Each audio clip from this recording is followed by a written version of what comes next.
Halo teman-teman, selamat pagi. Assalamualaikum warahmatullahi wabarakatuh. Nah, ketemu lagi sama saya Farida. Kali ini kita akan bahas tentang apa sih itu tax planning gitu. Apa sih perencanaan pajak? Apa iya pajak itu boleh direncanakan? Gitu. Nah, di sini kita belajar bareng tentang perencanaan pajak. Yang pertama kita perlu kenalan dulu perencanaan pajak. Semisal contoh ya, ini bukan di pajak. Semisal kita punya rencana mau kuliah lulus 7 semester, 8 semester. Nah, ketika kita mau rencana lulus 7 semester atau lulus semester 7 gitu ya. Berarti kita punya beberapa aktivitas yang bisa mendukung tujuan tersebut gitu ya, tujuan tersebut gitu. Mau apa? Apa yang harus kita lakukan? Nah, di sini pun juga sama. Kita merencanakan pajak berarti kita melakukan aktivitas-aktivitas untuk mencapai tujuan dari perencanaan pajak tersebut. Tujuannya apa sih? Supaya pengeluaran beban pajaknya itu kecil atau minimal, namun tetap tidak melanggar peraturan perpajakan. Nah, bahasa simpelnya gitu ya, teman-teman kalau misalnya mau searching atau baca buku gitu ya, pengertian tentang tax planning itu apa, itu cukup panjang ya, cukup banyak dan panjang juga. Tapi poinnya adalah kita tuh sebenarnya lagi mengoptimalkan loh pengeluaran untuk bayar pajak, tapi meminimalkan pembayaran untuk pajak tapi tidak melanggar peraturan perpajakan. Nah, bahasanya itu ada yang upaya yang dilakukan oleh perusahaan untuk mengurangi beban pajak namun tidak melanggar peraturan perpajakan misalnya gitu. Nah, itu bisa diimprove sendiri oleh teman-teman nanti seandainya kalau ada pertanyaan tentang apa sih sebenarnya tax planning itu, apa sih perencanaan pajak itu gitu. Nah, contohnya di sini ada pajak, tarif pajak. Nah, tarif pajak itu kan berarti bayar kuliah misalnya. Bayar kuliah berarti kalau kita bayar kuliah itu ya sesuai tarif kuliah kita di sini gitu. Nah, berarti di pajak pun juga sama, ada tarifnya loh. Ada tarifnya, tapi bukan dalam bentuk nominal. Tarifnya bukan dalam bentuk nominal, tapi prosentase. Kebanyakan seperti itu ya.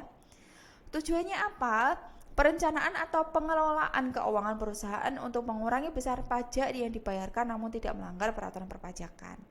Ada banyak meme ya, orang bijak taat pajak, orang pintar bayar pajak misalnya gitu ya.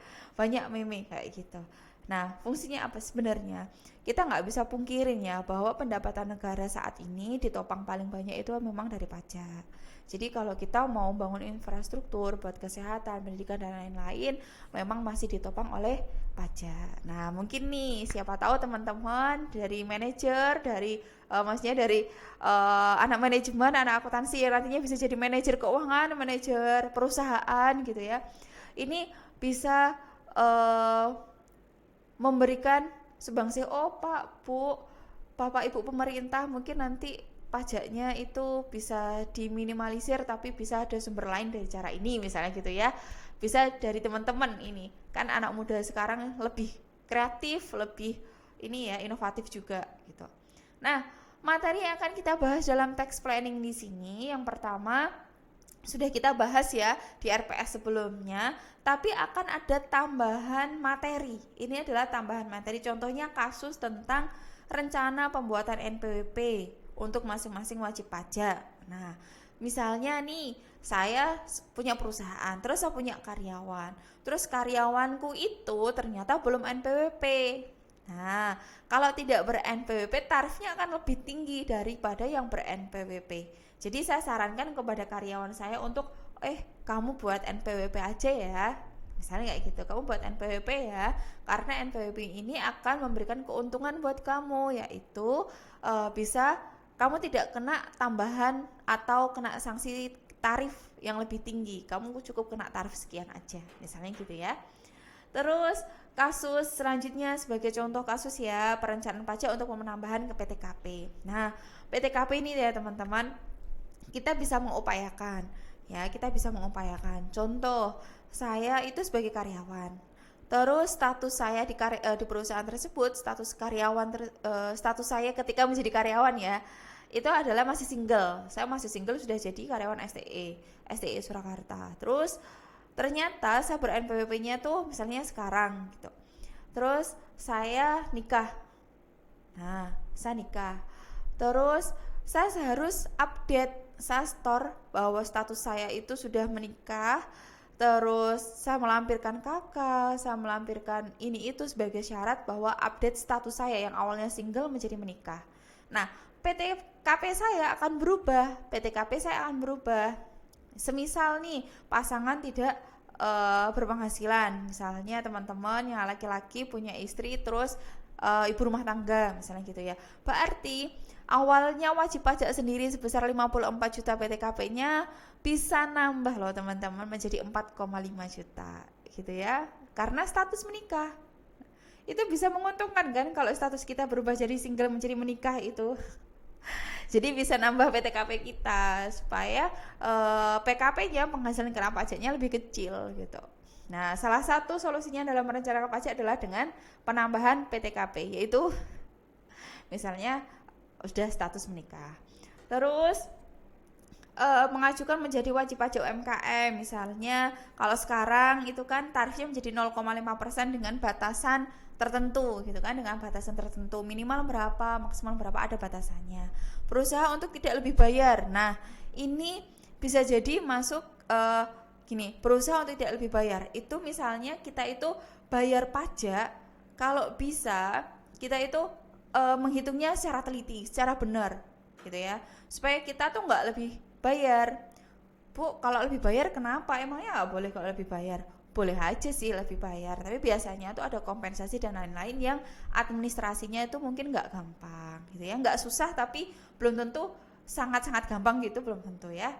Terus merencanakan menjadi seorang PKP, menjadi pengusaha kena pajak. Nah, kita pilih tetap sebagai UMKM atau PKP nih, ada pertimbangannya, ada perencanaannya. Terus strategi pemecahan badan usaha untuk mengurangi beban pajak. Apa benar nih pemisahan badan usaha itu bisa mengurangi beban pajak? Contohnya nih, saya UMKM, omset maksimal kan kalau dikatakan UMKM dalam pajak itu 4,8 kan untuk menggunakan tarif 0,5%. Terus ternyata omset saya tuh 5 miliar. Nah, selama 1 tahun tuh pendapatan bruto saya itu 5 miliar dalam 1 tahun.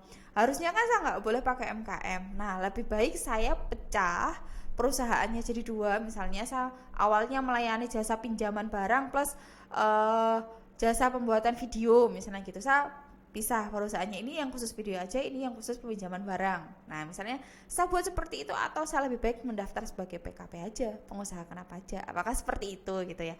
Jadi kita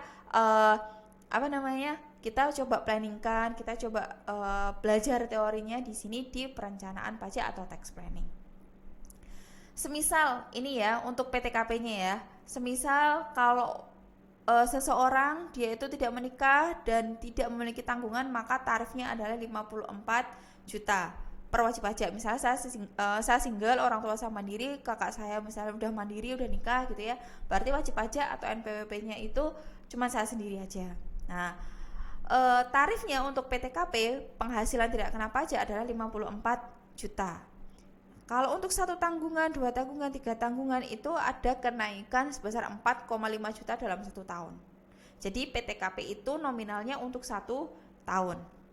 Terus kalau misalnya statusnya menikah, suami istri bekerja, suami istri berpenghasilan, terus semuanya ber-NPWP, maka di sini akan ada tambahan 54 juta si suami, 54 juta si istri, dan tambahan lagi 4.500.000 bagi status menikah. Nah, kurang enak opo rek? Ya kan? Orang enak apa nih? Segera diplanningkan kapan tanggalnya gitu ya. Nah, contohnya ini akan kita bahas juga waktu besok kita jadwal kuliah. Semisal kalau seseorang bekerja terus mendapatkan gaji sebesar sekian, kira-kira pajaknya berapa per bulan. Nah, di sini ada dasar hukum penentuan PTKP. Nah, dasar hukumnya PTKP itu juga diatur dalam undang-undang besarnya berapa, siapa aja yang diperkenankan gitu sebagai tanggungan. Di nomor 7 Undang-Undang RI nomor 7 tahun 2021 tentang harmonisasi peraturan perpajakan pasal 7. Untuk tambahan tanggungan itu 4.500.000 dengan maksimal 3 orang. Terus di sini yang mendapat tambahan untuk wajib pajak sendiri 54 juta seperti yang tabel di atas tadi. Di sini bisa jadi yang menjadi tanggungan itu adalah anggota keluarga yang sedarah dan semenda, dan juga pasangan ya, suami atau istri gitu. Terus yang dimaksud semenda itu siapa? Yang dimaksud semenda itu adalah contohnya semenda 1 derajat. Semenda 1 derajat itu berarti seperti mertua, anak tiri atau anak angkat yang dibuktikan sah tidaknya oleh pihak yang berwenang, misalnya panti asuhan. Terus saudara ipar semenda 1 derajat gitu ya, semenda 1 derajat. Oke, lebih lengkapnya akan kita bahas ketika kita jadwal kuliah. Selamat pagi. Wassalamualaikum warahmatullahi wabarakatuh.